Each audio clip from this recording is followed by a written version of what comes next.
Hi, welcome to this week's episode of Rumour Has It, the second chapter in How I Choose to Live My Life. My name is Leslie Donaldson, and all the videos up to now, if you'd like to check them out so that you know where we're picking up from and where we're talking or what we're talking about today, they are all listed on our YouTube channel at ITR Polygraph. You can hit videos and they all come up, or you can hit playlist and go to the How I Choose to Live My Life, and they're all there and you can catch up to today.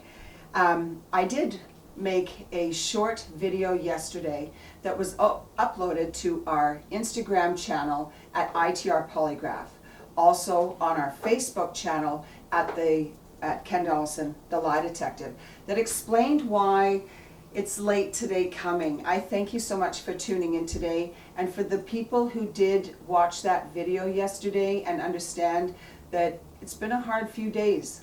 And it was my dad's birthday yesterday, July 9th, 2020.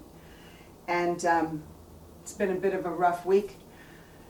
It's late in the day to be taping today. It's taken a bit to get everything organized and get this all sorted out today, meaning my head space, but also I've cried a few tears, and so today I might have a little extra makeup on and helping my eyes and so forth, and I hope to just get through a lot of this because where we left off last week was in May of 2005 and what was going on there. But where I'm starting from now is July 9th, 2005, when it was my dad's birthday. My dad wanted to choose and use that day as a day to welcome and introduce Irene to my father's friends, who we considered dear friends and family, in Fawcett, Alberta, where we had our beloved cabin, where we'd had it since I was 12, and we had all kinds of family and friends who I considered family who lived there. And my father wanted to ask me and Ken if we would help to introduce Irene to all of his friends, that if we gave really our seal of approval and helped her to meet his friends, that maybe they would accept her, because the friends that we had in Fawcett loved my mom. They loved my mom, and my mom loved them, and they were very, very, very dear to my mom and dad, and loyal to my mom and dad, and our cabin, and our family, and our friends. And so to bring Irene out to meet everybody there was huge. It was huge. And for me to do that and welcome her like that was huge. But my father asked me to do that, and I just met her. It was kinda hard. It was great and then hard, as you can hear last week if you choose to go back, but it was a weird type of party. It was really supposed to be about my dad's birthday. Then it was about really Irene coming out to his friends. But really it was about Ken and I putting on this whole thing, and Irene really just being a participant. And so that was different. It was so different working with Irene in this time, because it was nothing like my mom would have been to put on a party for my dad. So it was very, very strange, and of course she wasn't my mom, she was his girlfriend, so I guess that's why it was different. So from that birthday party in July, then it came time for the fall, and in the fall my father chose to introduce now Irene to his family in England. He has very dear family in England, very very influential family in England, who I love and adore very much. And I've spoken about them a little bit before in other episodes. And so when my father let me know that he was going to take Irene to England and introduce her and take her to all the places where he lived, it was bittersweet because I hadn't been back. I lived in England when we were young up until grade 1, but then we moved to Canada and I had not been back. And so he was doing that, and that was in the fall. And then we come up to Christmas time. It's our first Christmas with my dad and his new girlfriend. Our children were very young. And my children love Christmas and love Santa, and we have stockings and gifts, and we have a wonderful time. And, you know, mimosas in the morning, everybody knows that, especially our friends from Fawcett. We would always have orange juice and champagne and coffee drinks and gifts and stockings, and it's an absolutely wonderful time, and tons of family and friends, and it's huge and wonderful. It was different with Irene, very different with Irene. She did not want to do things like that. She did not want to really exchange gifts. She really didn't want to participate. She didn't want to be around our family at Christmas time. And so it was shocking to us because that's not how my dad had explained Irene to us. And we were so expecting somebody to take my mom's place that was like a mom who wanted a family and be part of a family and grandchildren and everything and have fun and have us around. But it was clear that this was going to be very different, very different. And so Christmas came and went. I was given, though, when I say came and went, it was certainly not eventful like it used to be. But my dad took the time. He was incredibly thoughtful with his gifts. And he refurbished a beautiful old trunk that was his. It belonged to my mom and dad, and he had beautiful antiques. And he refurbished this beautiful antique trunk. And in it, he gave me a beautiful antique Bible. I absolutely adore it, and I had adored it. And I'll tell you another time where that Bible is today, because it's wonderful where it is. And I'll share that with you another time. But he had given a beautiful trunk and a Bible, and that said so much to me and so much to my heart. Because there's he was being torn, you know, between how things were to how things now are with his new girlfriend. And that he can sense that there's friction between her and I and our family and some other family members. It was really rough. In fact, this is a blog I'm a woman of faith, and I've got to tell you, I could feel it, I could sense it. She just did not like me. And it was going to be well known real quick.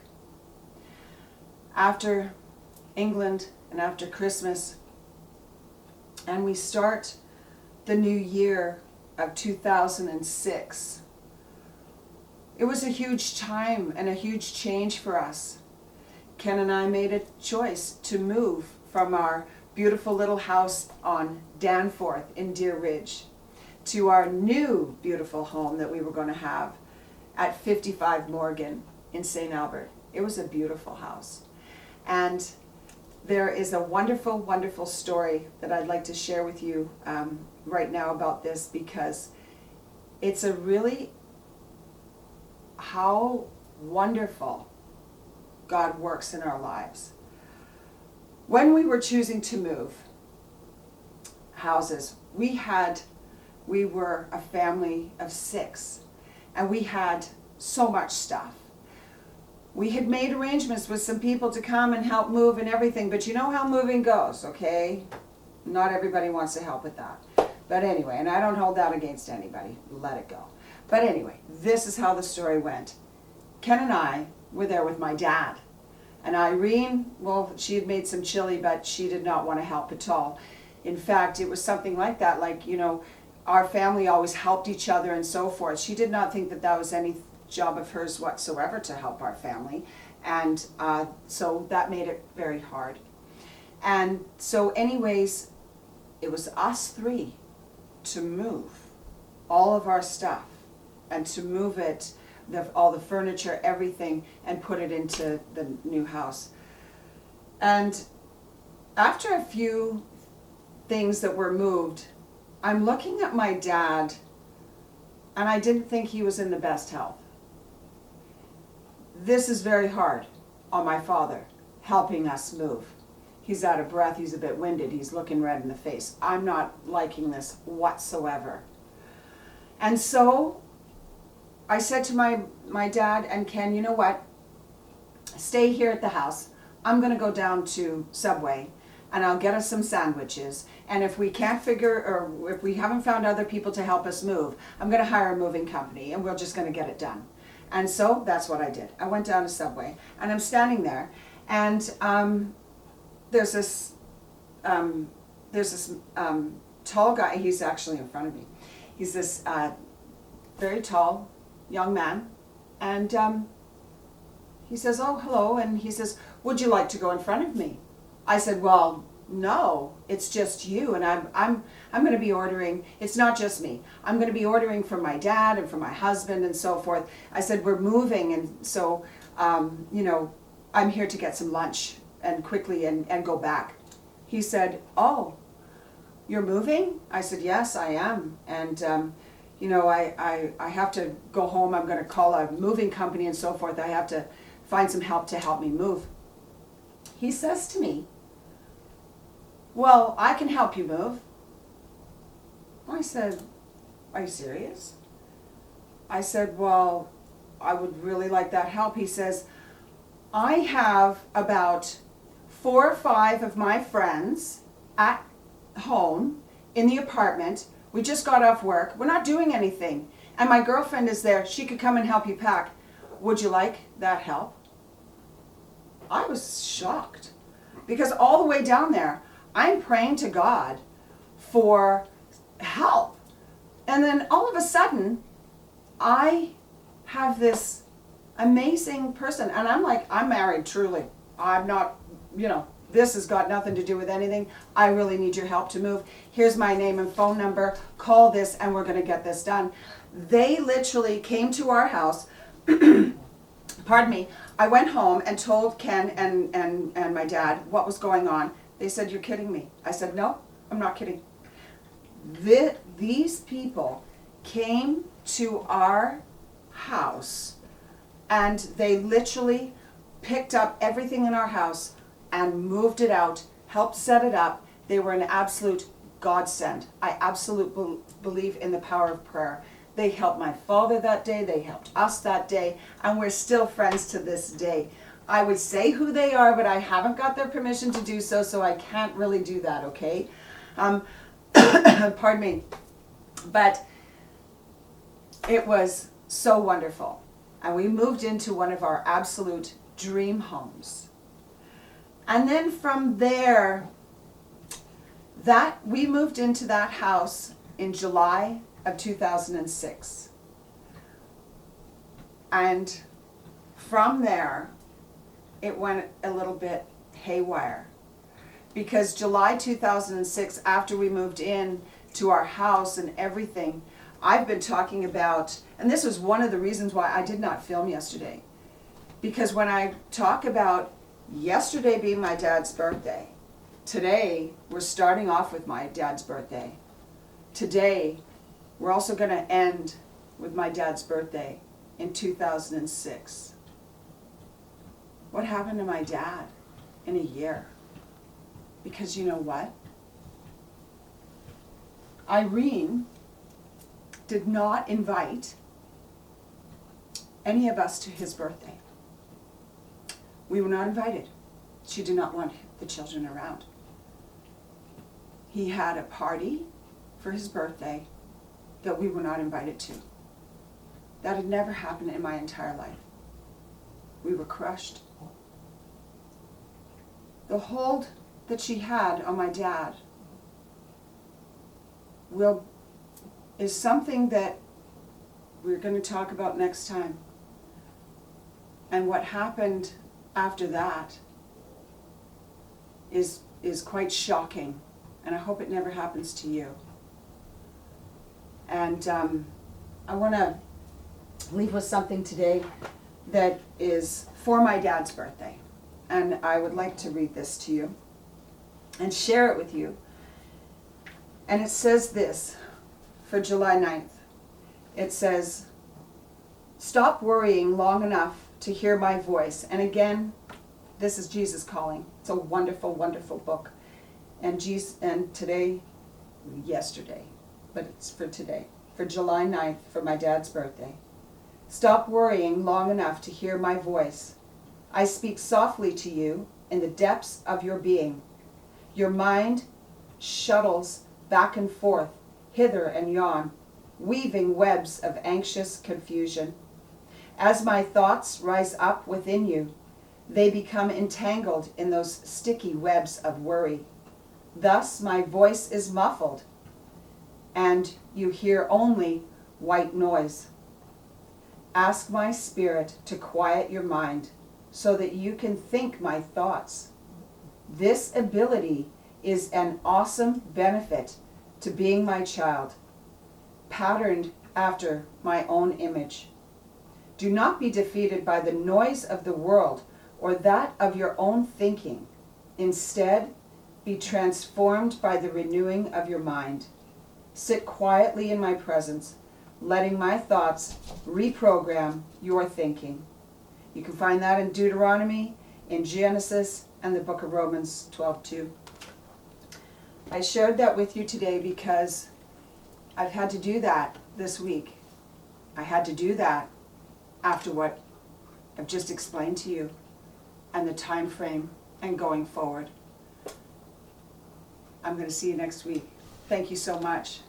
And I hope you tune in because we're going to talk about a lot of things. Have a great day. Bye now.